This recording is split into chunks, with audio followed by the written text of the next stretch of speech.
दैनिक जागरण का संपादकीय डिक्टेशन। गति 100 शब्द प्रति मिनट। स्टार्ट होगा 5 सेकेंड बाद।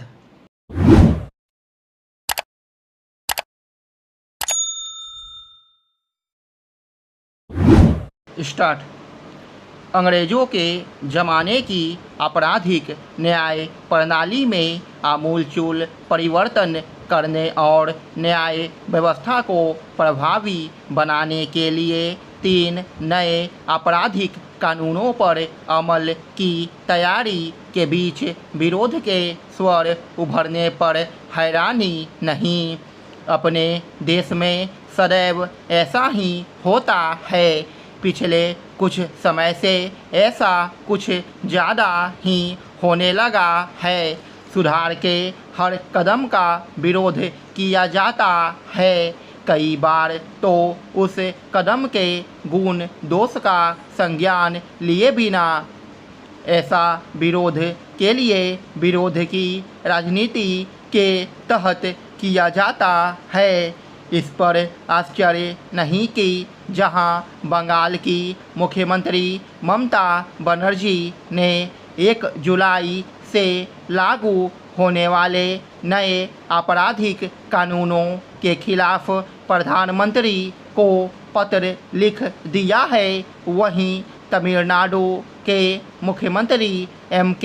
स्टालिन ने भी अपनी आपत्ति दर्ज करा दी है। विपक्षी दलों के कुछ और नेताओं ने भी इन नए आपराधिक कानूनों को लागू किए जाने का विरोध करना शुरू कर दिया है।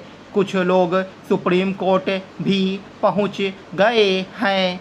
विरोध के लिए वही घिसे पीटे तर्क दिए जा रहे हैं, जैसे यह कि नए कानूनों को लागू करने के पहले पूरी तैयारी नहीं की गई है। स्पष्ट है कि यह तर्क देने वाले जानबूझकर इसकी अनदेखी कर रहे हैं कि इन कानूनों को राष्ट्रपति की स्वीकृति मिलने के बाद से लाखों पुलिस कर्मियों समेत जेल, फॉरेंसिक, न्यायिक और अभियोजन अधिकारियों को प्रशिक्षित किया जा चुका है। इसके अतिरिक्त अन्य आवश्यक कदम भी उठाए गए हैं। इससे इनकार नहीं कि तीनों नए आपराधिक कानूनों को लागू करने के क्रम में अनेक चुनौतियों का सामना करना पड़ सकता है, लेकिन ऐसा तो हर नई व्यवस्था पर अमल करते समय होता है। जितना बड़ा बदलाव होता है, चुनौतियां भी उतनी ही अधिक होती है। लेकिन इसका यह अर्थ नहीं कि चुनौतियों से बचने के लिए पुरानी और कष्टकारी व्यवस्था को बनाए रखा जाए। कोई भी इसकी अनदेखी नहीं कर सकता कि अंग्रेजी सत्ता की ओर से बनाए गए आपराधिक कानून न्याय देने में सहायक नहीं बन रहे। छोटे छोटे मामलों में भी न्याय पाने में आवश्यकता से अधिक समय और संसाधन खपाना पड़ता है।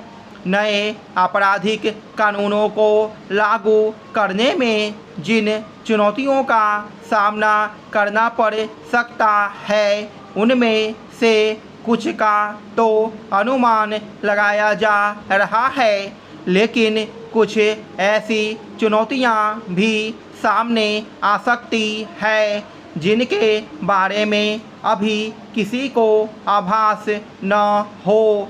ऐसे में सरकार को आवश्यक परिवर्तन और संशोधन करने के लिए तत्पर रहना चाहिए, ताकि लोगों को समय पर सुगम तरीके से न्याय मिल सके। इन नए आपराधिक कानूनों को लागू करने का मूल उद्देश्य भी यही है।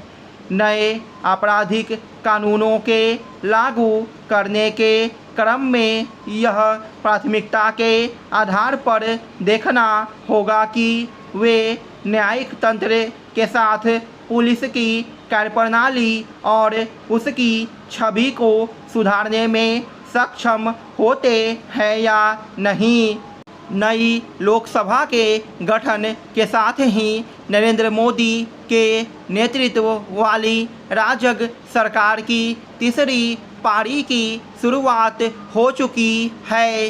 इस सरकार का नेतृत्व संभालने के पहले से कांग्रेस और उसके कुछ सहयोगी दलों ने यह माहौल बनाना शुरू कर दिया था कि भाजपा के नेतृत्व में राष्ट्रीय जनतांत्रिक गठबंधन की जो सरकार बनी उसे बहुमत हासिल नहीं है।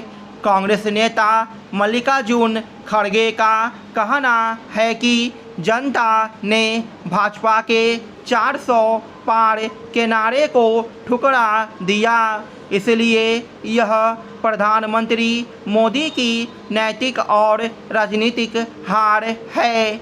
यह सही है कि भाजपा को बहुमत नहीं मिला, लेकिन कांग्रेस का यह दावा भी तो सही नहीं साबित हुआ कि उसके नेतृत्व वाले गठबंधन यानी INDIA को 295 सीटें मिलेंगी। कांग्रेस नेता इस तथ्य की अनदेखी कर रहे हैं कि भाजपा ने अपने सहयोगी दलों के साथ बहुमत हासिल किया।